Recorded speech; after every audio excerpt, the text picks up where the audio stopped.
I can never understand it when I hear people say they wish the LSAT didn't exist because the LSAT is a massive opportunity. It's a chance for you to get into better law schools, get more scholarship money, possibly both. Because the thing is, your undergraduate GPA is already pretty fixed at this point in time, but you can put in just a few months and radically change the trajectory of your entire legal career as well as your financial future. Today, I'll walk you through how to maximize your LSAT prep, get law school scholarship money, and set yourself up for long-term career success. First, for those who don't know me, my name is Steve Schwartz. I've been teaching the LSAT since 2005, and I personally increased my own LSAT score from a 152 to a 175. Now, you don't want to think of the LSAT as just another box to check off in your law school application process. It is the box, and here's why.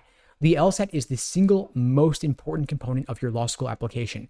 It's more than half of your chances of admission, a whole lot more than your undergraduate GPA. A high LSAT score can more than make up for a lower GPA, but the opposite is rarely true. Now, here's where it gets really exciting. Law schools use LSAT scores as leverage to compete for top applicants to raise their standing in the ever-important US News Law School rankings. And so a higher LSAT score can oftentimes directly translate into more scholarship money, and even admission officers themselves will tell you this. A jump of just a few points could mean tens or even hundreds of thousands of dollars in tuition savings.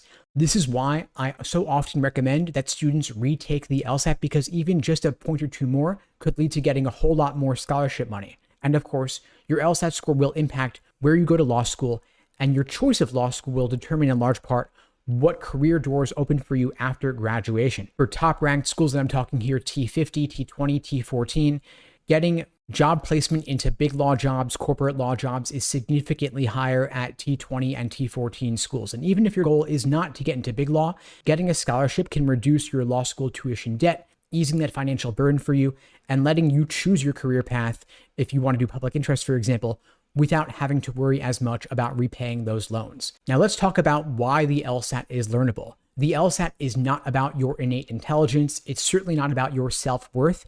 It's a test of skills, logical reasoning, critical reasoning, analytical thinking, and all of these skills can be learned and refined over time with practice. But it's not going to happen overnight, and you can't cram for this in just a few weeks.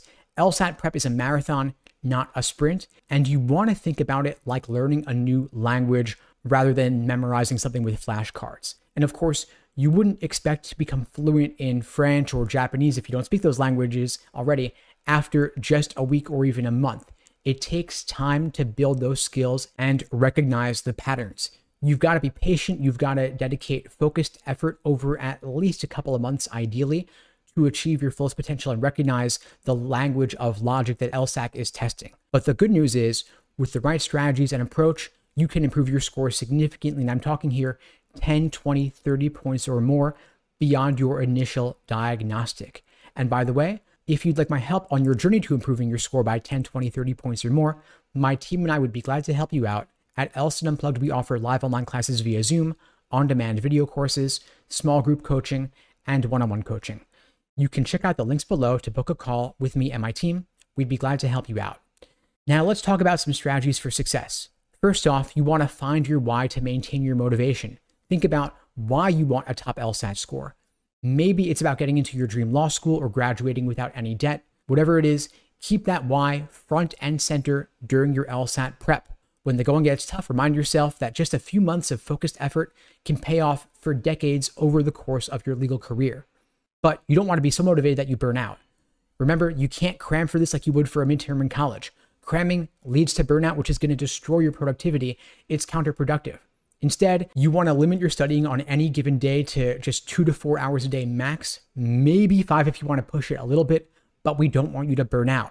That's why we create personalized day-by-day study plans for all of our students to help you manage your energy, manage your focus. And the good news is that if you study effectively, you don't have to put in 6 to 8 hours a day. We want you taking plenty of breaks to recharge when necessary and incorporate active rest into your day, maybe something like exercise or doing something creative so your brain has time to process the skills you've learned of the LSAT and better recognize the patterns in the logic that you're encountering. Now, if you're feeling stressed or anxious or nervous about the LSAT, it's totally normal.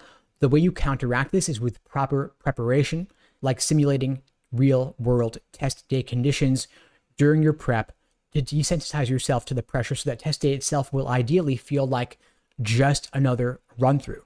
We want you taking at least 5, if not 10 full length practice tests before the big day so that test day itself will feel like just another run through. If you've done several of them, the actual exam will feel like a breeze. And if you're feeling stuck, if your score has plateaued, don't worry, this happens to everyone. There are a number of different strategies that you can use to counteract and break through that plateau.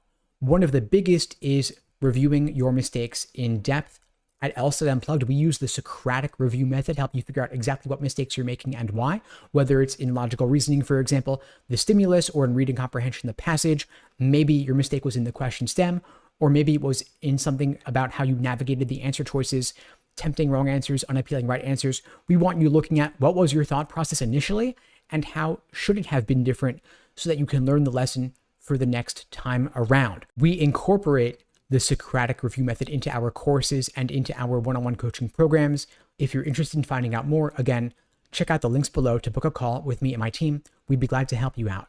We also want to make sure that you're drilling your weak areas, helping you focus on whatever is giving you trouble until you consistently get it right. So for example, if you're struggling with flaw questions or strengthening questions or weakening questions, we want you doing small, focused sets of these particular questions until you see your accuracy improving. And maybe we're going to have you, of course, review some foundational course lesson videos to help you shore up any gaps in your understanding.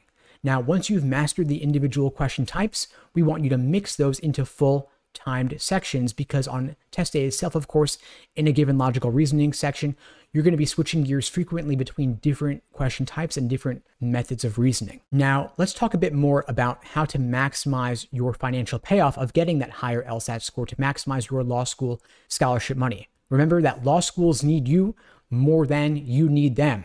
They want and need top LSAT scores to boost their status in the rankings. Law school admission officers know that every single LSAT score above their current median will help them raise their standing in the ever important US News Law School rankings. And this is why they offer scholarships as an incentive for you to choose them over someone else. So don't be afraid to negotiate. If one school offers you a scholarship, use it as leverage to negotiate with other schools. All it takes is asking. Don't be afraid to negotiate. Many students increase their scholarship offers significantly, and I'm talking tens of thousands of dollars just by asking. Also, go beyond prestige. You might want to consider a lower ranked school with more scholarship money, possibly even a full ride, than a higher ranked school with less scholarship money. Weigh your options carefully. The implications are huge. For a lot of students, graduating debt-free is worth a whole lot more than getting a more prestigious diploma. Now remember, of course, it all comes back to getting the best possible LSAT score. The LSAT is learnable, and your hard work now will pay off big time, whether it's getting into a better ranked law school, getting more scholarship money, having a better career that really excites you. It all starts here.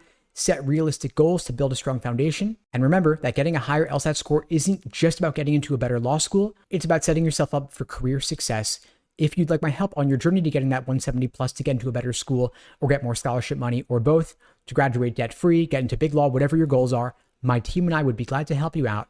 Again, check out the links below to book a call with me and my team. And in the meantime, I'll wish you all the best and take care.